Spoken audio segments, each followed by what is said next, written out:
விறுவிறுப்பான அரசியல் நிகழ்வுகளை பற்றிய ஆய்வுகள், நியாயங்களின் நிறம் மாறாத கூர்மையான விமர்சனங்கள், தீமைகளை சுட்டெரிக்கவும் நல்ல அரசியலை வளர்த்தெடுக்கவும் அறிவார்ந்த விவாதங்கள், இளைய தலைமுறையிடம் விழிப்புணர்வை ஊட்டும் விரிவான வரலாற்று விளக்கங்கள், கலை, இலக்கியம், ஆன்மீகம், பண்பாடுகளை படம் பிடித்து காட்டும் கருத்தோவியங்கள் வாரந்தோறும் உங்கள் தமிழருவி தர்பாரில் அணிவகுக்கும். 66 தோத்திர பாடல்களை பாடியிருக்கிறான். 30 வேதாந்த பாடல்களை பாடியிருக்கிறான். 53 நாட்டு பாடல்கள் பாடியிருக்கிறான். இந்த தேச விடுதலைக்காக 53 பாடல்கள் பாடியிருக்கிறான். கண்ணன் பாட்டு, குயில் பாட்டு, பாஞ்சாலி சபதம் அவையெல்லாம் அற்புதமான பேரிலக்கிய பெரும்படைப்புகள். அவற்றை பற்றி பேசுவதென்றால் அது தனியாக பேச வேண்டும். நான் இப்பொழுது அங்கு போக விரும்பவில்லை. இந்த தோத்திர பாடல்கள், வேதாந்த பாடல்கள், நாட்டு பாடல்களுக்குள்ளேதான் நான் அவனுடைய கனவுகளை எல்லாம் காண முயல்கிறேன். அவன் முதலில் நாட்டு பாடல் அவன் பாடவில்லை. எல்லா கவிஞர்களும் இப்பொழுது எவன் வேண்டுமானாலும் கவிஞனாகிவிட முடியும். படிக்கிற அத்தனை இளைஞர்களும், காதல் வயப்படுகிற அத்தனை வாலிபர்களும் கவிஞனாகி விடுகிறார்கள். பொதுவாகவே எவன் கவிஞனானாலும் எழுதுகிற முதல் கவிதை காதல் கவிதையாகத்தான் இருக்கும். பாரதியும் அப்படித்தான் எழுதினான். பாரதியினுடைய கவிதைகளில் அச்சு ஏறிய மக்களின் பார்வைக்கு வந்த முதல் கவிதை காதல் கவிதை. இது மதுரையிலிருந்து அன்றைக்கு வெளிவந்து கொண்டிருந்த விவேகபானு என்கிற பத்திரிகையில் தனிமை இரக்கம், தனிமை இரக்கம் என்கிற கவிதை, அதுதான் அவனுடைய முதல் கவிதை, காதல் கவிதை. அந்த கவிதை எளிமையாக இருக்காது. பிறகுதான் அவன் எளிமைக்கு வருகிறான். சங்கப்பாடலை படிப்பது போல இருக்கும் அந்த கவிதை, அவ்வளவு சிக்கலாக. ஆனால் அதில் இப்பொழுது கூட இறக்கிற வரை கூட என்னால் மறக்க முடியாத ஒரு வரி இருக்கிறது அந்த முதல் கவிதையிலே கூட. முடம்படு தினங்காள் என்று அவன் எடுத்துக்கிறான். அதாவது காதலியை பிரிந்து காதலன் தவிப்பது, அல்லது மனைவியை பிரிந்து கணவன் தவிப்பது, அப்படி 2 பேரும் பிரிந்திருக்கிற நிலையில் இந்த நாட்கள் நடக்க மறுக்கின்றனவாம். நாள் நொண்டி அடிக்கிறது. வேகமாக நாள் போகவில்லை. ஒரு நாள் ஒரு யுகமாகிறது. அதை பாரதி எவ்வளவு சுகமாக சொல்கிறான். முடம்படு தினங்காள், நாள் நொண்டியாகிவிட்டதாம், நாள் முடமாகிவிட்டது. இது அவன் எழுதிய முதல் கவிதை. அந்த கவிதையை பாரதியே மறந்து போனான். அதற்கு பிறகு அவனுடைய முழு வாழ்க்கை வரலாறும் சொல்வதற்கு எனக்கு நேரமில்லை, ஆனால் சொல்லலாம். அவனுடைய முழு வாழ்க்கை வரலாறும் சொல்லப்பட வேண்டும். அவன் 1904ஆம் ஆண்டு சுதேசமித்திரன் பத்திரிகைக்கு வந்து சேருகிறான். அவன் நினைத்திருந்தால் காசியிலே இருந்து அழைத்து கொண்டு வந்த எட்டயபுரம் ஜமீன்தாரோடு சேர்ந்து வந்து அவன் சுகமாக இருந்திருக்கலாம். எட்டயபுரம் ஜமீன்தாரிடம் அவனுக்கு என்ன வேலை தெரியுமா? சுகமான கூளப்பநாயக்கன் காதல், விரலி விடு தூது போன்றவற்றை படிக்க வேண்டும். எட்டயபுரம் ஜமீன்தாருடைய தினவுகளை தடவி கொடுப்பதுதான் அன்றைக்கு பாரதி என்கிற ஒரு பின்னாலே புரட்சியாளனாக உருவெடுக்க வேண்டிய வேலையாக இருந்தது. அதை பாரதி ஏற்றுக்கொள்ளவில்லை. அதை விட்டு வெளியே வந்து விடுகிறான். வெளியே வந்தவன் மதுரைக்கு போனான். நீங்கள் பாரதியை நினைக்கிற பொழுதெல்லாம் செல்லம்மாவை மறக்க கூடாது. ஒரு பித்தம் பிடித்த கவிஞனுக்கு மனைவியாக வந்து சேர்ந்தால் அவள் எத்தனை துயரங்களை அனுபவிப்பாள் என்பதற்கு செல்லம்மாள் ஒரு சாட்சி. மதுரைக்கு வந்தான். 3 மாதம் வேலை செய்தான். மதுரை சேதுபதி உயர்நிலைப்பள்ளி இன்றைக்கும் இருக்கிறது, மதுரை ரயில் நிலையத்துக்கு பக்கத்திலேயே. 3 மாதம், அது லீவ் வேக்கன்சி என்று சொல்வார்கள். வேலை செய்து கொண்டிருக்கிற ஆசிரியர் 3 மாதம் அவர் தன்னுடைய சொந்த காரியத்திற்காக விடுப்பு எடுத்துக் கொண்டு போகிற போது காலியான இடத்தில் இவன் வேலைக்கு வருகிறான். 3 மாதத்தில் அவர் திரும்ப வந்து விட்டால் இந்த வேலையிலிருந்து அவன் வெளியே போய்விட வேண்டும். அதுதான் அவன் பார்த்த வேலை. 17 ரூபாய் அவன் பெற்ற சம்பளம். இந்த 17 ரூபாய் சம்பளத்திற்கு 3 மாதம் வேலை செய்தான். இந்த ஆசிரியர் வேலை பார்ப்பதில் அவனுக்கு நிறைவில்லை. பிறகு சுதேசமித்திரனுக்கு வந்து சேர்ந்தான். அவன் வந்து சேர்ந்ததெல்லாம் பெரிய கதை. 1904 எட்டயபுரத்திலே இருந்த அந்த பாரதி சென்னை மண்ணில் காலெடுத்து வைத்தான். சுதேசமித்திரன் பத்திரிகையில் வந்து அவன் துணை ஆசிரியராக சேர்ந்தான். அவனுக்கு கொடுக்கப்பட்ட வேலையே அற்புதமான அன்றைய ஆங்கில சொற்பொழிவுகளை எல்லாம், ஆங்கில செய்திகளை எல்லாம் தமிழ்படுத்த வேண்டும், அவ்வளவுதான். மொழிபெயர்ப்பாளன் வேலை. அந்த மொழிபெயர்ப்பில் அவன் காட்டிய ஆற்றலையும் வேகத்தையும் லாபகத்தையும் பார்த்து பார்த்து சுதேசமித்திரன் ஆசிரியர் சுப்பிரமணிய ஐயர் பாரதியிடம் மனதை பறிகொடுத்தார். அதற்கு முன்பு அவன் ஒரு கவிதை எழுதினான், வங்கம் வாழியவே என்று ஒரு கவிதை எழுதினான். வேறொன்றும் அவன் கவிதை எழுதவில்லை, நாட்டு பற்றியெல்லாம் அவன் எழுதவில்லை. சுதேசமித்திரனில் 1906 1904 வந்தான். 2 ஆண்டு காலம் இந்த மொழிபெயர்ப்பு வேலைகளை செய்து கொண்டிருக்கிறான். அவன் இறைவன் எதற்காக அவனை படைத்தானோ அதற்கான பணிகள் இன்னும் தொடங்கவில்லை. 1906 பிப்ரவரி மாதம் 13ஆம் தேதி சுதேசமித்திரனில் உதவி ஆசிரியராக இருக்கிற பாரதி அவனே ஒரு விளம்பரம் போடுகிறான். பாரதி நாட்டு விடுதலைக்கு பாட்டு வேள்வி நடத்திய பாரதி உருவான வரலாறு இதுதான். அவனே ஒரு விளம்பரம் போட்டான்.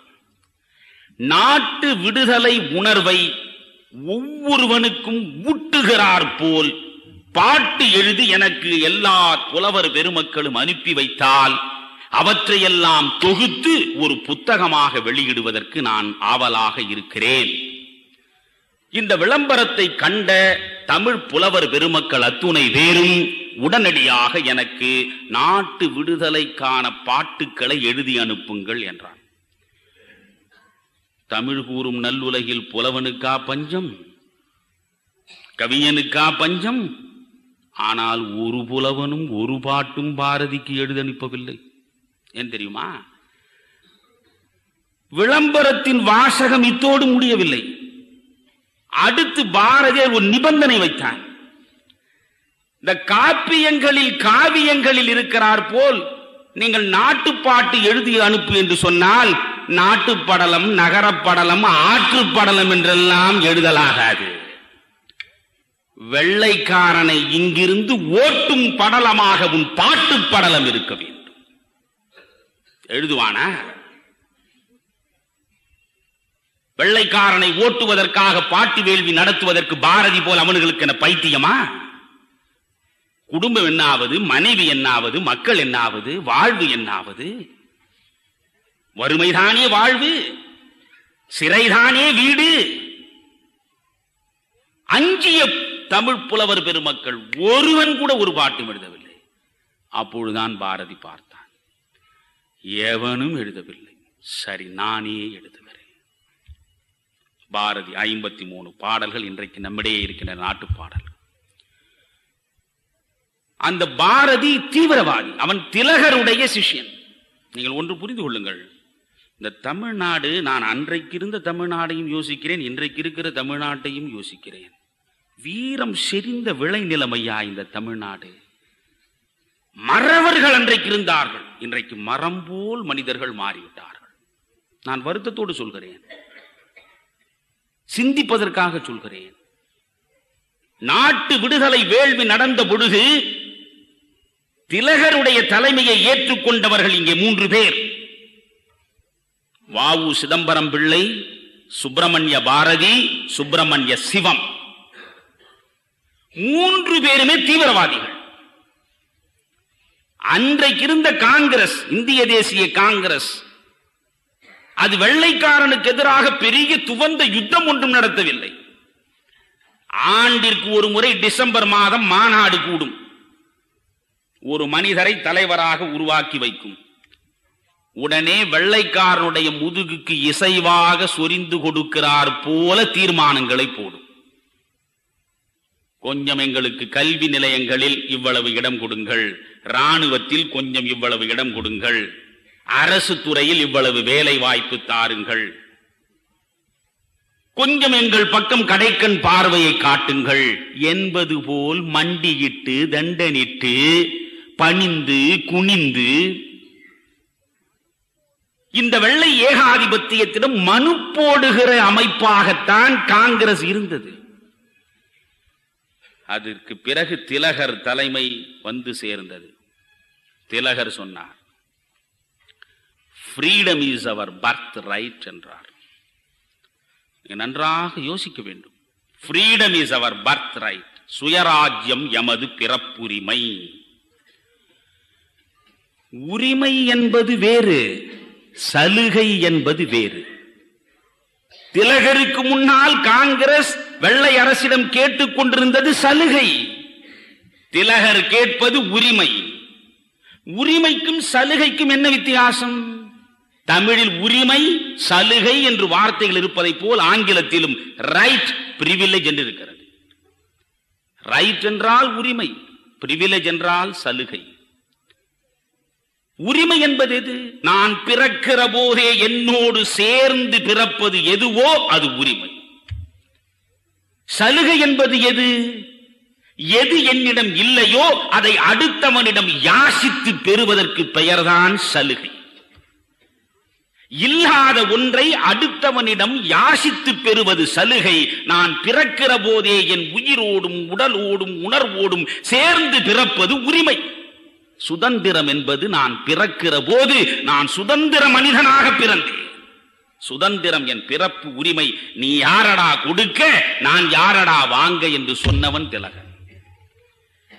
அந்த திலகருக்கு இங்கே 3 பேர் வந்து சேர்ந்தார். பாரதி, வ.உ.சி., சுப்பிரமணிய சிவா. தீவிரவாதி. அன்றைக்கு சென்னையில் காங்கிரஸை அப்பொழுது முழுக்க முழுக்க வழக்கறிஞர்களுடைய சட்டை பையிலே தான் இருந்தது. சேலத்திலே கூட ராஜகோபாலாச்சாரியா, ராஜாஜி மிகப்பெரிய வழக்கறிஞர், அவர்தான் காங்கிரஸ் இயக்கினார். பிறகு காங்கிரஸ் வழக்கறிஞருடைய சட்டை பையில், மயிலாப்பூர் வழக்கறிஞர்களும் எழும்பூர் வழக்கறிஞர்களும் தான் காங்கிரஸ் அன்றைக்கு நடத்தினார்கள். அதில் கிருஷ்ணசுவாமி ஐயர் என்பவர் மிக முக்கியமான புகழ்பெற்ற வழக்கறிஞர். பாரதி அவருக்கு பிடிக்காது. அந்த கிருஷ்ணசுவாமி ஐயரிடம் ஜி.ஏ. நடேசன் என்கிற பாரதி அன்பர் பாரதி எழுதிய 3 பாட்டுக்களை கொண்டு போய் கொடுக்கிறார். இதுதான் நாட்டுப்பாட்டு பிறந்த கதை. பாரதி என்றாலே புரட்சிக்காரன், தீவிரவாதி என்று கருதி பாரதியை நினைத்தாலேயே நடுங்குகிற, மனத்தாலே வெறுக்கிற அந்த கிருஷ்ணசுவாமி ஐயரிடம் பாரதி எழுதிய 3 பாடலை நடேசன் கொடுத்தார். வாங்கி படித்தான். ஆஹா! உடனே அந்த தீவிரவாதி பாரதியிடம் பைத்தியமானார். 3 பாடல்கள் நண்பர்களே, தெய்வ பக்திக்கு இணையானது தேசபக்தி. அதை சாதித்தவன் பாரதி. 3 பாடல்கள் கிருஷ்ணசாமியர் படிக்கிறார். முதல் பாடல் என்ன தெரியுமா? இன்றைக்கும் நீங்கள் எந்த பாரதியார் கவிதைகள் புத்தகத்தை திறந்தாலும் அதுதான் முதல் பாடலாக இருக்கும். வந்தே மாதரம் என்போம், எங்கள் மாநில தாயை வணங்குதும் என்போம். இதுல கூட பாரதி ஒரு புரட்சியை, ஒரு புதுமையை செய்திருக்கிறான். நாம் அதையெல்லாம் புரிந்து கொள்வதில்லை. நாம் படிக்கிற பொழுது வந்தே மாதரம் என்போம், எங்கள் மாநில தாயை வணங்குதும் என்போம், ஜாதி மதங்களை பாரோம், உயர் ஜன்மம் இத்தேசத்தில் எய்தினராயின் வேதியராயினும் ஒன்றே, அன்றி வேறு குலத்தவராயினும் ஒன்றே, ஈனப்பறையர்களேனும் அவர் எம்முடன் வாழ்ந்திருப்பவர் அன்றோ, சீனத்தராய் விடுவாரோ, பிற தேசத்தர் போர்ப்பல தீங்கிழைப்பாரோ, ஒன்றுபட்டால் உண்டு வாழ்வே, நம்மில் ஒற்றுமை நீங்கிடில் அனைவருக்கும் தாழ்வே, நன்றிது தேர்ந்திடல் வேண்டும், இந்த ஞானம் வந்தார் பின் நமக்கெது வேண்டும், எப்பதம் வாய்த்திடுமேனும் நம்மில் யாவர்க்கும் அந்த நிலை பொதுவாகும், 30 கோடியும் வாழ்வோம், வீழில் 30 கோடி முழுமையும் வீழ்வோம், புல்லடிமை தொழில் பேணி பண்டு போயின நாட்களுக்கு இனிமனம் நாணி, தொல்லை இகழ்ச்சிகள் தீர அந்த தொண்டு நிலைமையை பூவென்று தள்ளி வந்தே மாதரம் என்போம் என்று நாம் பாடிக்கொண்டிருப்போம். ஆனால் அது என்ன இருக்கிறது என்பதை பற்றி கவலை கிடையாது. நாம் பரீட்சைக்கு படிக்கிறோம், அதை படித்து எழுதிவிட்டு அடுத்த நாளே மறக்கிறோம். அதல்ல, முதல் 2 வரியை பார்க்க வேண்டும். வந்தே மாதரம் என்போம். அடுத்த வரி அந்த வந்தே மாதரம் என்கிற அந்த சொற்றொடருக்கான மொழிபெயர்ப்பு. அது வந்தே மாதரம் பாரதி பார்த்தான். அர்த்தம் புரியாமலே வந்தே மாதரம் என்றால் என்னவென்று தெரியாமலே இந்த தமிழ்நாட்டிலே இருக்கிற கிராமத்திலே இருக்கிற ஒரு தமிழன், கடைசி தமிழன், வெள்ளைக்காரனை வெளியேற்றுவதற்கான தாரக மந்திரம் இது என்று புரிந்து கொண்டு வந்தே மாதரம் என்று பாடுகிறானே, இதன் அர்த்தம் புரிந்தால் இன்னும் எவ்வளவு அழுத்தமாக அவன் குரல் கொடுப்பான் என்றுதான் அந்த அர்த்தத்தை தெளிய வைக்கிறான் பாரதி. வந்தே மாதரம் என்போ, அப்படி என்றால் என்ன பொருள்? எங்கள் மாநில தாயை வணங்குதும் என்போ. அதுதான் இந்த பாடலை முழுவதும் படிக்கிறான். அதிலே அவனுடைய எல்லா கனவுகளும் வந்துள்ளன. ஜாதி மதங்களை பாரோ, உயர் ஜன்மம் இத்தேசத்தில் எய்தினராயின் வேதியராயினும் ஒன்றே, அன்றி வேறு குலத்தவராயினும் ஒன்றே, ஈனப்பறையர்களேனும் அவர் எம்முடன் வாழ்ந்திருப்பவர் என்றோ, சீனத்தராய் விடுவாரோ, பிற தேசத்தர் போர்ப்பல தீங்கிழைப்பாரோ, ஒன்றுபட்டால் உண்டு வாழ்வு, நம்மில் ஒற்றுமை நீங்கில் அனைவருக்கும் தாழ்வு. படிக்க படிக்க அந்த மிதவாதி ஆகிய கிருஷ்ணசாமி ஐயர் பரவசப்பட்டு போனான். சரி, இரண்டாவது பாட்டு என்ன என்று திருப்புகிறான். எந்தையும் தாயும் மகிழ்ந்து குலாவி இருந்ததும் இந்நாடே, அதன் முந்தையர் 1000 ஆண்டுகள் வாழ்ந்து முடிந்ததும் இந்நாடே, அவர் சிந்தையில் 1000 எண்ணம் வளர்ந்து சிறந்ததும் இந்நாடே, இதை வந்தனை கூறி மனத்தில் இருத்தி என் வாயுர வாழ்த்தேனோ, இதை வந்தே மாதரம் என்று வணங்கேனோ. படிக்கிறான். இந்த மண்ணை அவன் எப்படி நேசித்திருக்கிறான். கடையத்தில் போனால் சாஷ்டாங்கமாக விழுந்து மண்ணை முத்தமிட்டான் பாரதி.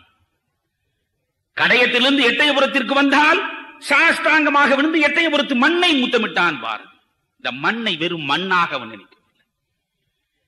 ஏன் இந்த மண்ணின் மீது நாம் அவ்வளவு பக்தி செய்ய வேண்டும்? எந்தையும் தாயும் மகிழ்ந்து குலாவி இருந்தது இந்நாடு. என் அப்பன், என் அம்மை, என்னை பெற்றெடுத்த அப்பனும் அம்மையும் மகிழ்ந்து உலவிய மண்ணல்லவா இது? அவர்களை பெற்றெடுத்த அப்பனும் அம்மையும் மகிழ்ந்து உலவிய மண்ணல்லவா இது? எந்தையும் தாயும் மகிழ்ந்து குலாவி இருந்ததும் இந்நாடே, அதன் முந்தையர் 1000 ஆண்டுகள் வாழ்ந்து முடிந்ததும் இந்நாடே. படித்தான் கிருஷ்ணசாமி ஐயர், பரவசப்பட்டு போனான். அடுத்து மூன்றாவது பாட்டு வருகிறது. மண்ணும் இமயமலை எங்கள் மலையே, மாநிலம் மீது போல் பிரிதிலையே, இன்னரு நீர்க்கங்கை ஆரங்கள் ஆரே, இங்கிதன் மாண்பிற்கு எதிரெது வேறே, மாரத வீரர் மலிந்தனன் நாடு, மாமுனிவோர் பலர் வாழ்ந்த பொன்னாடு, நாரதகான நலந்திகள் நாடு, நல்லன யாவையும் நாடுறும் நாடு, பூரண ஞானம் பொலிந்தனன் நாடு, புத்தர் பிரானருள் தங்கிய நாடு. சாதாரண நாடா இது? பாரத நாடு பழம்பெரும் நாடு, பாடுவோம் இத்தை எமக்கிலை ஈடு பாடினார். இந்த 3 பாட்டை படித்தவுடனே, என்னையா இந்த பாட்டையெல்லாம் வெறுமனே கையெழுத்திலே வைத்துக் கொண்டிருக்கிறீர்கள்? இந்த நாடு முழுவதும் போய் சேர வேண்டாமா? ஒவ்வொரு பள்ளி பிள்ளைக்கும் போய் சேர வேண்டாமா? யார்? பாரதியை வெறுத்த, பாரதியின் தீவிரவாத கொள்கையை எதிர்த்த அந்த கிருஷ்ணசாமி ஐயர் உடனே 100 ரூபாய் எடுத்து, அப்பொழுது 100 ரூபாய் 1906 100 ரூபாய் எடுத்து ஜி.ஏ. நடேசனிடம் கொடுத்து, இதை 1000 கணக்கில் அச்சிட்டு எல்லா பள்ளிகளுக்கும் கொடு என்றான். இதை இன்னும் விளக்கி கொண்டு போனால் மற்ற கனவுகள் போய்விடும். ஆக பாரதி என்கிற கவிஞன் இன்றைக்கும் போற்றப்படுகிறான் என்றால் வேறு ஒரு கவிஞன் தமிழ்நாட்டில் பாடவில்லையே. வடக்கே உலக புகழ் பெற்றவராக நோபல் பரிசு பெற்ற ரவீந்திரநாத் டாகூர் இருந்தார். டாகூர் கூட வெள்ளையனுக்கு எதிராக இவ்வளவு கடுமையாக பாடவில்லையே. நான் ஒரு கூட்டத்தில் பேசுகிற போதும் சொன்னேன், தமிழில் ஆயுத எழுத்து ஒரு எழுத்து என்று புலவர்கள் நமக்கு சொல்லிக் கொடுக்கிறார்கள். ஆனால் பாரதி தமிழில் ஆயுத எழுத்து ஒன்று இல்லையடா, வெள்ளை ஏகாதிபத்தியத்தை இந்த மண்ணிலே இருந்து விரட்டுவதற்கு நான் தமிழில் உள்ள ஒவ்வொரு எழுத்தையும் ஆயுத எழுத்தாக மாற்றி காட்டுவேன் என்று மாற்றி காட்டியவன் பாரதி. அந்த பாரதியினுடைய பாடல்கள் எத்தனையோ பேரிடையே தேசிய விழிப்புணர்வை ஊட்டியது. தேசம் அவன் விடுதலையை பார்க்கவில்லை. ஆடுவோமே பள்ளு பாடுவோமே ஆனந்த சுதந்திரம் அடைந்து விட்டோம் என்றே பாடிவிட்டு 1921 அவன் செத்து போனான். 39 வயது கூட முடியாத நிலையிலேயே அவன் செத்து போனான். நாட்டு விடுதலை அவனுடைய கனவு நிறைவேறியது. நீங்கள் அடுத்து முக்கியமான கனவு இந்த ஜாதி. நிறைய பாடினான். உங்களுக்கெல்லாம் சொன்னால் மறந்து விடுவீர்கள். குழந்தையை பார்க்கிறான், அது எழுதப்படாத பலகை. நாமெல்லாம் வளர்ந்து விட்டோம். நம்முடைய இதய பலகையில் எதையோ ஏற்கனவே எழுதிவிட்டோம். சரி, இவர்களிடம் அழுத்தி எழுதுவதற்கு வாய்ப்பில்லை என்று கருதி இதுவரை எழுதாத பலகையாக இருக்கிற குழந்தையை பார்த்து அவன் பாடுகிறான். ஜாதிகள் இல்லையடி பாப்பா, குலத்தாழ்ச்சி உயர்ச்சி சொல்லல் பாவம் பாடினான். அவன் பாடுவதோ நிற்கவில்லை. அவன் பிராமணன். அவன் பூணூல் போட்டதில்லை. அவன் தம்பி விஸ்வநாத ஐயர் அவனை பார்த்து கேட்க, ராஜாஜி கூட கவலையோடு கேட்டிருக்கிறார் பாரதியை, என்ன பாரதி, பிராமணனாக பிறந்து நீ ஏன் பூணூல் போடவில்லை என்று. விஸ்வநாத ஐயர் தம்பி கேட்கிறார், அண்ணா நீங்கள் பிராமணர் அல்லவா, ஏன் பூணூல் போடவில்லை? அவர் சொல்கிறான், பாரதி, அவன் பாரதி, நான் ஏன் பைத்தியம் பிடித்து அவனை பற்றி பேசிக் கொண்டிருக்கிறேன். பாரதி சொல்கிறான், தம்பி, பூணூல் போட்டால் நான் உலக மக்களின் பார்வையில் பிராமணனாக மட்டும்தான் இருப்பேன். பூணூலை அறுத்துவிட்ட இந்த பாரதி கிறித்துவர்களுக்கு நடுவே ஒரு கிறித்துவன், முகமதியர்களுக்கு நடுவே ஒரு முகமதியன், இந்துக்களுக்கு நடுவே ஒரு இந்து, யூதர்களுக்கு நடுவே ஒரு யூதன்.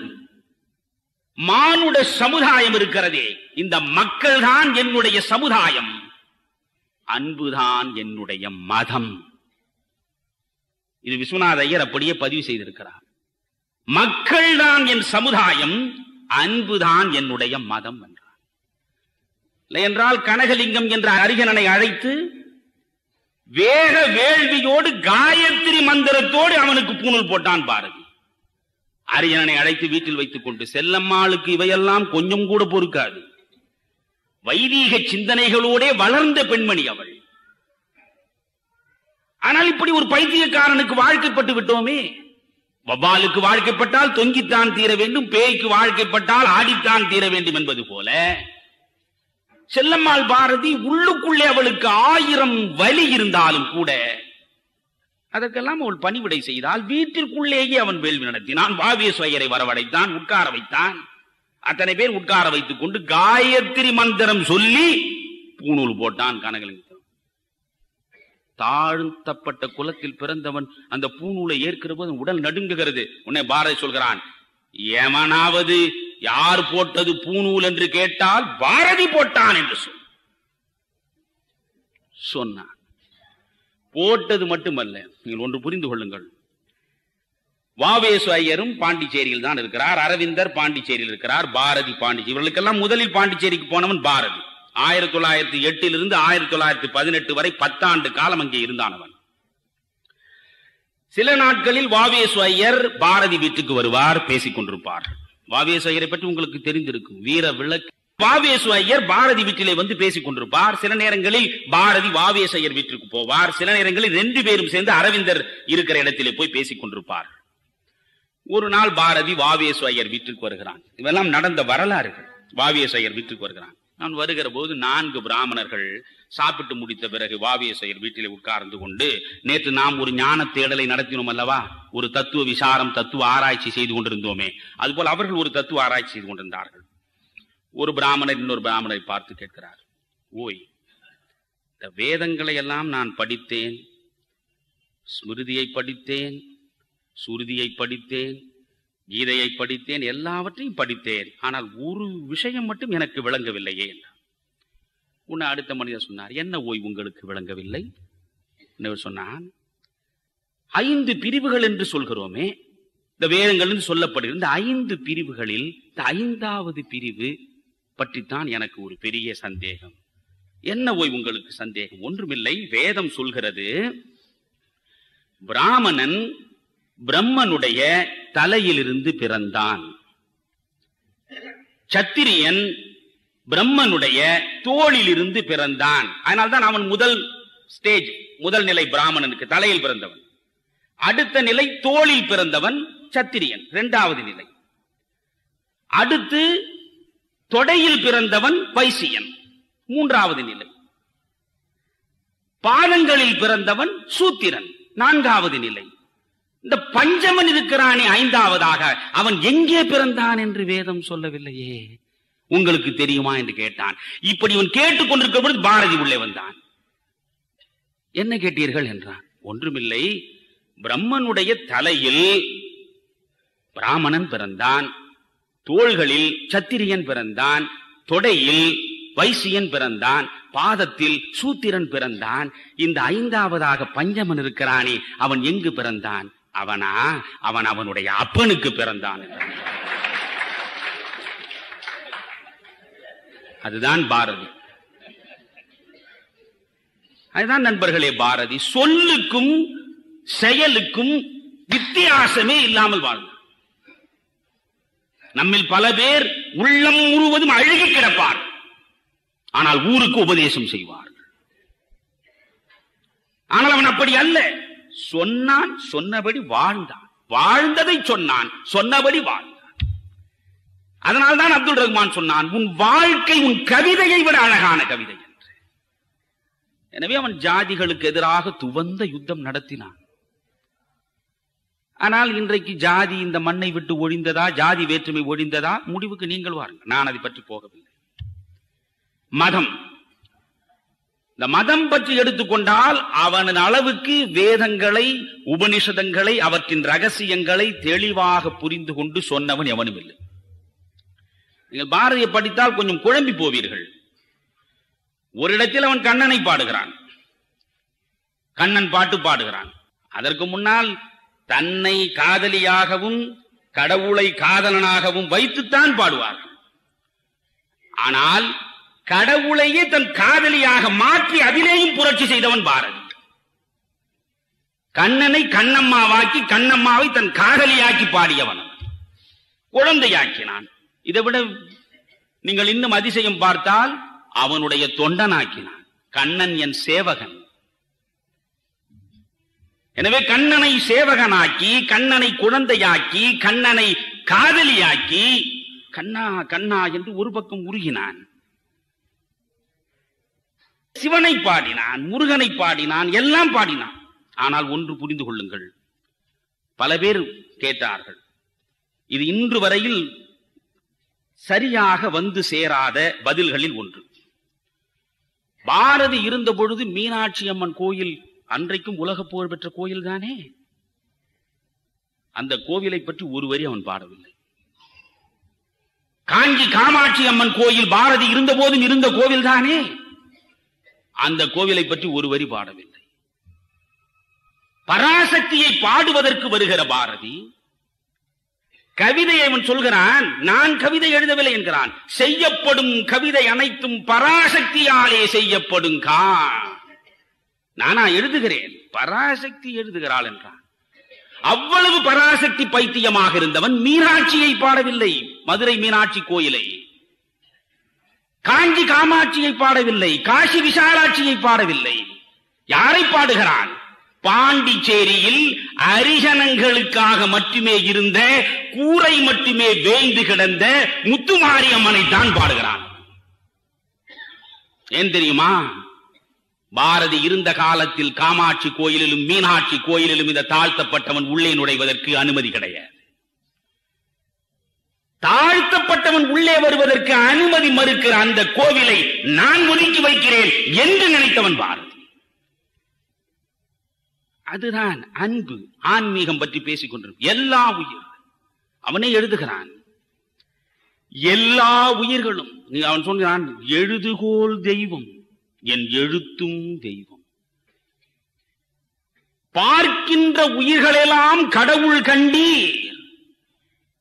நம் முன்னாலே இருக்கிற எல்லாமே கடவுள், எல்லாரும் கடவுள். அவன் தின்ன வரும் புலி, அதை கூட தின்ன வரும் புலி தன்னை சிந்தையில் அன்போடு போற்றிடுவாய், அன்னை பராசக்தி அவ்வுருவாயினால் அவளை வணங்கிடுவாய் என்றான். பாய்ந்து வருகிற புலியை கூட பராசக்தியாக பார்க்கிற மனம் அவனுக்கு. எல்லா உயிர்களிலும் இறைவனை பார்த்தவன் அவன். எல்லா உயிர்களிலும் இறைவன் இருக்கிற போது அதில் ஒரு உயிர் உள்ளே வரக்கூடாது என்று ஒரு ஆலயம் தடுக்குமானால் அந்த ஆலயத்தை நான் ஏனடா பாட வேண்டும் என்று வேண்டுமென்றே எவன் உள்ளே வரக்கூடாது என்று நீ சொன்னாயோ அவன் மட்டுமே வைத்திருக்கிற அந்த கோவிலை அவன் பாடிவிட்டு போனான். அதனால்தான் அவன் மகாகவி, மனிதர்களுக்காகவே சிந்தித்து சிந்தித்து பாடிய கவி. ஜாதி மதங்களை பார்த்தால் பல கடவுளை பாடினான். அப்படி என்றால் கடவுள் பலவா? ஒரு நாமம் ஓர் உருவம் ஒன்றும் இல்லார்க்கு 1000 திருநாமம் பாடினாம் தெள்ளேனும் கொட்டோமோ மாணிக்க வாசகர் சொல்கிறார். பல கடவுள்களை பாடிய நம்முடைய ஞானிகளுக்கும் சித்தர்களுக்கும் கடவுள் ஒன்றுதான் என்பதில் கருத்து வேற்றுமையே கிடையாது. பிறகு ஏன் பல கடவுளை பாட வேண்டும்? அமெரிக்காவிலே ஒரு பள்ளிக்கூடம் இருந்தது, குழந்தை பள்ளிக்கூடம். அந்த பள்ளிக்கூடத்திற்கு பிள்ளைகளை வீட்டிலிருந்து அழைத்து வருவதற்கும் திரும்ப கொண்டு போய் சேர்ப்பதற்கும் பல பஸ்ஸுகள் இருந்தன. ஆனால் இந்த பஸ்ஸுகளில் குறிப்பிட்ட ஒரு 2-3 பஸ்ஸுகளில் மட்டும்தான் எல்லா பிள்ளைகளும் ஏறுவதனால் ஒரே நெரிசல். மற்ற பஸ்ஸுகள் காலியாகவே இருந்தன. இவ்வளவு பஸ்ஸுகளை நாம் போட்டும் இவ்வளவு பேருந்துகளை பயன்படுத்தியும் இந்த பிள்ளைகள் குறிப்பிட்ட 1-2 பஸ்ஸுகளிலேயே ஏறிவிடுவதனால் மற்ற பேருந்துகள் காலியாக இருப்பது ஒன்று. இந்த 2 பேருந்துகளில் ஏராளமாக பிள்ளைகள் நெரிசலோடு கிடக்கிறார்களே, இதற்கு என்ன செய்வது? இந்த குழந்தைகளை மாற்றுவதற்கென்று அந்த நிர்வாகம் யோசித்தது. பிறகு என்ன செய்தது?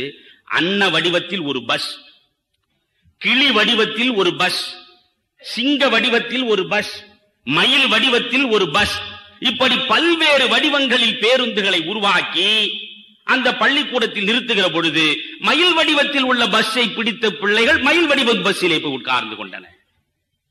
அன்ன வடிவத்திலே இருந்த பஸ்ஸை பிடித்தவர்கள் அன்ன வடிவத்தில் ஏறி உட்கார்ந்து கொண்டார்கள். இப்பொழுது இந்த நெரிசலே இல்லாமற் போனது. அதுதானப்பா இந்த பல கடவுள் தத்துவமே. கடவுள் ஒன்றுதான். எனக்கு இப்படி இருக்கிற பிள்ளை யாரை பிடிக்கிறது?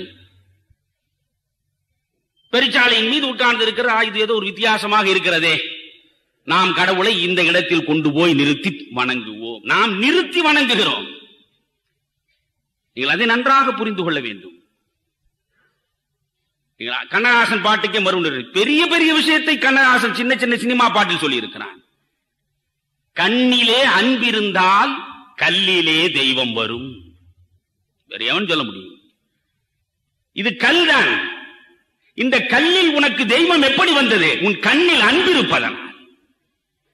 இந்த கண் உன்னை இதை பார்க்கிற போது இதுதான் கடவுள், இதுதான் எனக்கு வழிகாட்டி என்று அன்போடு பார்க்கிற போது கல் கடவுள் ஆகிவிடுகிறது. எனக்கு இந்த வடிவம் பிடிக்கிறது. நான் பிள்ளையார் அன்றாட வழிபாடு செய்பவன், எனக்கு பிள்ளையார் பிடிக்கிறது. உங்களுக்கு மயில் மீது உட்கார்ந்து கொண்டு எழிலோடு காட்சி அளிக்கிற முருகன் பிடிக்கலாம். ஒருவருக்கு சூலம் வைத்துக் கொண்டு நாக்கை வெளித்தள்ளி கொண்டிருக்கின்ற பத்ரகாளி பிடிக்கலாம்.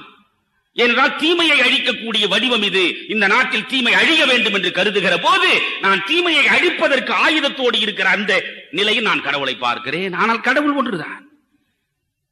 அதில் பாரதி தெளிவாக இருந்தான். அதனால்தான் எல்லா மதங்களையும் அவன் வழிபாடு செய்தான். விநாயக தேவனாய், வேலுடை குமரனாய், நாராயணனாய், நதிச்சடை முனிகனாய், பிறநாட்டிருப்போர் பல பெயர் கூறி அல்லா யெகோவா எனத் தொழுதன்புறும் தேவரும் தானாய், திருமகள் பாரதி உமையவள் என்று வரிசையாக எல்லாரையும் பார்த்து கடைசியில் ஒன்று சொல்கிறான். ஒன்று பரம்பொருள், நாம் அதன் மக்கள், உலகு இன்பக்கேணி. உலகு பாவம் நிறைந்த இடம், இதை விட்டு பறந்து விட வேண்டும் என்று பாரதி சொல்லவில்லை. ஒன்று பரம்பொருள், நாம் அதன் மக்கள், உலகு இன்பக்கேணி என்று அவன் பாடுகிறான். எனவே மதத்தை பொறுத்தவரையில் நீ எந்த மதமாக இரு. நான் இந்த இடத்தில் நபிகள் பெருமானவர்கள் சொன்ன ஒரு அற்புதமான வாசகம், நான் எல்லா இடங்களிலும் சொல்கிறேன். அவர் அழகாக சொன்னார், உன் மார்க்கம் உன்னுடையது, என் மார்க்கம் என்னுடையது. எங்கள் இஸ்லாம் என்றாலே அன்பு என்றுதான் பொருள். நண்பர்களே, எந்த மதம் கத்தி எடு, வேல் எடு, குத்து, கோயிலை இடி, எந்த மதம் சொன்னது? மதம் பிடித்த நாம் செய்து கொண்டிருக்கிறோம். நபிகள் பெருமான் சொல்கிறார், கூடாரங்கள் தனித்தனியாக பிரிந்து கிடக்கட்டும். இங்கே இருப்பவர்கள் கூட வெவ்வேறு மதம் இருந்தால் இதை மனதிலே வைத்துக் கொள்ளுங்கள். கூடாரங்கள் தனித்தனியாக பிரிந்து கிடக்கட்டும், ஆனால் இதயங்கள் மட்டும் எப்பொழுதும் இணைந்தே இருக்கட்டும். நீ இந்துவா, உனக்கு ஒரு கூடாரம். நீ கிறித்துவனா, உனக்கு ஒரு கூடாரம். நீ சமணனா, உனக்கு ஒரு கூடாரம். நீ பௌத்தனா, உனக்கு ஒரு கூடாரம். கூடாரங்கள் தனித்தனியே பிரிந்து கிடக்கட்டும், ஆனால் மனிதர்களே, உங்கள் இதயங்கள் மட்டும் எப்போதும் இணைந்தே கிடக்கட்டும் என்றார். அதுதான் பாரதியம். அதுதான் பாரதியின் மதம் சார்ந்த பார்வை. அது இன்றைக்கு நிறைவேறி இருக்கிறதா? இல்லை. ஒன்று புரிந்து கொள்ள வேண்டும். 1947 ஆகஸ்ட் மாதம் 15ஆம் தேதி இந்த நாடு விடுதலை பெற்றது. இந்த நாடு விடுதலை பெற்ற போது உலகத்தில் எத்தனையோ நாடுகள் அடிமை தலையை அறுத்து சுதந்திர காற்றை சுனாதமாக சுவாசித்தபடி விடுதலையை பெற்றிருக்கின்றன. ஆனால் எந்த நாட்டிலும் ஒரு நாடு சுதந்திரம் அடைகிற போது 5 லட்சம் பிணங்கள் விழுந்து ரத்த ஆறு ஓடியது கிடையாது. இந்த நாட்டிலேதான் ஓடியது. இந்த நாடு சுதந்திரம் பெற்ற போது இந்தியாவின் வடக்கே மதத்தின் பெயரால் மனிதர்கள் ஒருவர் மாறி ஒருவர் தாக்கி 5 லட்சம் பிணங்கள் விழுந்து ரத்தாறு ஓடியது. 50 ஆண்டு காலம் முடிந்து சுதந்திர பொன்விழாவை சமீபத்தில் நடத்தினோம். சுதந்திர பொன்விழாவை அரசு அறிவிக்கிற அதே நாளிலேதான் இந்தியாவின் தெற்கே ராமநாதபுரம் திருநெல்வேலி மாவட்டத்தில் சாதி காரணமாக ரத்தாறு ஓடியது. 2 சாதிகளுக்கு இடையே மோதல். அதனால்தான் பாரதியினுடைய முதல் கவிதை, நீங்கள் போனது வீட்டில் எடுத்து பிரித்து பாருங்கள், முதல் கவிதை வந்தே மாதரம் என்போம், எங்கள் மாநில தாயை வணங்குதும் என்போம் என்று வாழ்த்திவிட்டு அவன் இந்த மண்ணுக்கு சொல்கிற முதல் செய்தியே ஜாதி மதங்களை பாரோ. இந்தியா ஒன்றாக இருக்க வேண்டும் என்றால், மக்கள் ஒன்றாக இருக்க வேண்டும் என்றால், ஜாதியை மீறி மதங்களை மீறி மனிதர்கள் இணைய வேண்டும் என்று சொன்னான். அந்த கனவு நிறைவேறி இருக்கிறதா? நீங்கள் யோசி. அடுத்து பெண் விடுதலை. நீங்கள் வேத காலம் தொட்டு இன்று வரை பாரதி, நீங்கள் யாரை, நீங்கள் கடவுளை வணங்க மறுக்கிறீர்களோ இல்லையோ, ஆனால் பாரதியை வணங்க மறுத்து விடாதீர்கள். அவன்தான் உங்களுக்கு வாழ்வு கொடுத்தவன். அன்னை நிவேதிதா தேவியை அவன் சந்திக்கிறான். அவன் 3 முறை காங்கிரஸ் மாநாட்டுக்கு போனான். 1905 காசி மாநாட்டு, 1906 கல்கத்தா மாநாடு, 1907 சூரத் மாநாடு. இந்த 3 மாநாட்டுக்கு அவன் போனான். 2 முறை அவன் சென்ற போது நிவேதிதா தேவியை அவன் சந்திக்கிறான். நீங்கள் பாரதி படத்திலே கூட அதை பார்த்திருப்பீர்கள் அந்த காட்சியை. ஆனால் ஒன்று, தமிழ்நாட்டிலேயே பாரதி படம் ஒரு 2 திரையரங்குகளில் மட்டும் ஆட்கள் இல்லாமல் 100 நாள் ஓடியது. நான் அப்பொழுதுதான் நினைத்துக் கொண்டேன், ஒரு விஷயத்தில் நம் தமிழன் தெளிவாக இருக்கிறான். பாரதி வாழ்ந்த போதும் அவனை ஒழுங்காக வாழவிடவில்லை. பாரதியை படம் எடுப்பவனும் வளமாக வாழ்ந்து விடக்கூடாது. ரொம்ப தெளிவு நமக்கு. நான் அதை 3-4 முறை போய் பார்த்தேன். ஆனால் அற்புதமாக பாரதியாகவே வாழ்ந்து காட்டினான் அந்த நடிகன், மராட்டிய நடிகன், மேடை நாடகத்தின் நடிகன். அவனுக்கு இந்த தேசத்தின் சிறந்த நடிகன் பட்டம் கிடைக்கவில்லை. அங்கு நாம் போக வேண்டாம்.